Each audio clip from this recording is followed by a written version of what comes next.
My girlfriend wants my social security number for a criminal background check as she doesn't trust my past, and has put our relationship on hold until I give this to her, but all she's giving me is trust issues.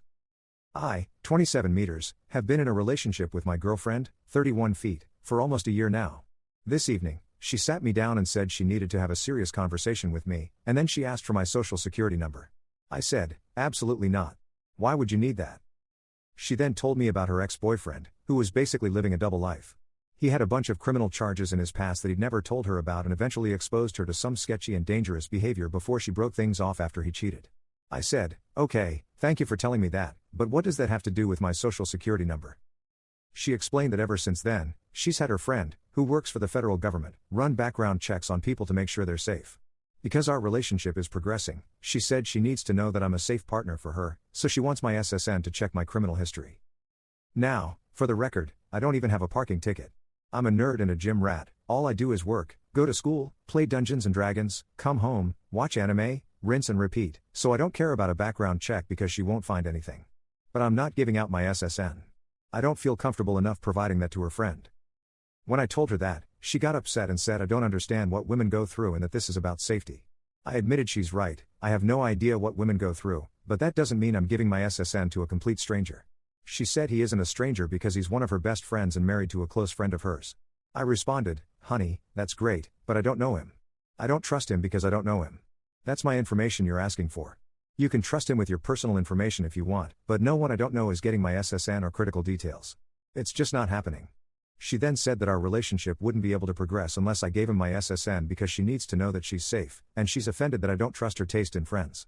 At that point, I got up and told her that I respect her concerns, but her past trauma doesn't give her the right to try and strong-arm me into giving out sensitive information to someone I don't know just because he works for the federal government and has access to a database.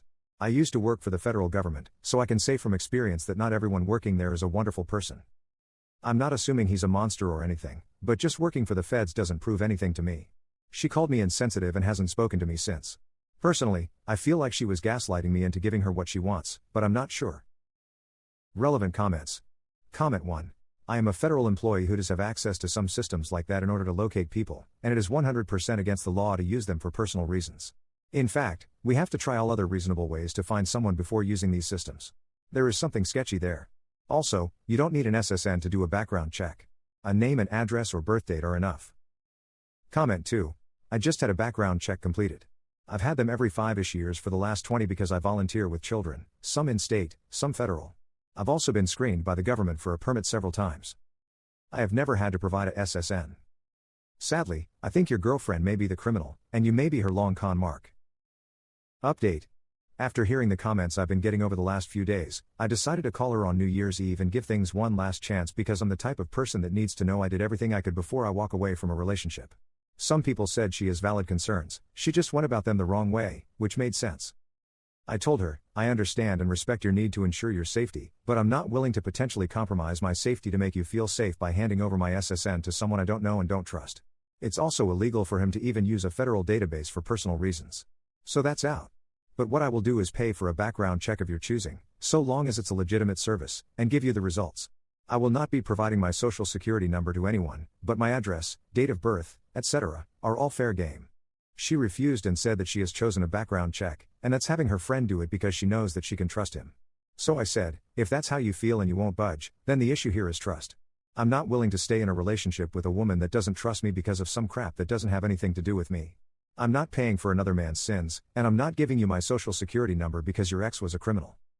She started crying and asking why I can't understand that it's not about me, it's about her. And I said, you made it about me when you asked for my SSN. She got pissed and started accusing me of lying about caring about her safety, saying if I really cared, then I'd have no problem doing this because I don't understand how vulnerable women are in society. So I said, I was willing to work with you up to a reasonable point, but now you're just trying to manipulate me, and I don't feel safe being with you anymore. Because if this is how you react when you don't get your way about having my SSN, what happens the next time we have a major disagreement or a serious situation come up? Are you going to keep crying to try and get your way or throw out another ultimatum to try and force me into doing what you want? She started saying that as a man I can't understand what it's like to go through life as a woman and have to be afraid, and that this is what she has to do for her safety and security, and I need to just respect that and give her what she needs for her comfort. I was like, I tried to compromise, you wouldn't accept it, there's nothing more to say here. And to be clear, I wasn't exactly calm, I have severe anxiety, So this was a really, really hard conversation for me to have. I was actively pacing around my house, sweating, and forcing words out the entire time. Then she started crying and asking about New Year's because we were supposed to spend it with her parents. I said, "You should have thought about that before you tried to strong-arm me into getting your way." This isn't an "and everyone stood up and applauded" moment, that's just how things went. I hung up, and now we're over. Obviously, I'm hurt, but I'm realizing I dodged a bullet because there's no reason crap should have gotten this messy. And before anyone tries to jump me in the comments, again, I offered to pay for the check, and she refused because it wasn't the test she wanted. I feel like I made a good faith effort to resolve things. Hate to ring in the new year without a kiss under the mistletoe, but it is what it is. I don't know if she really is that concerned I'm some lunatic criminal, or if she's trying to scam me like a lot of you said. Either way, it's over now. Thanks for the advice.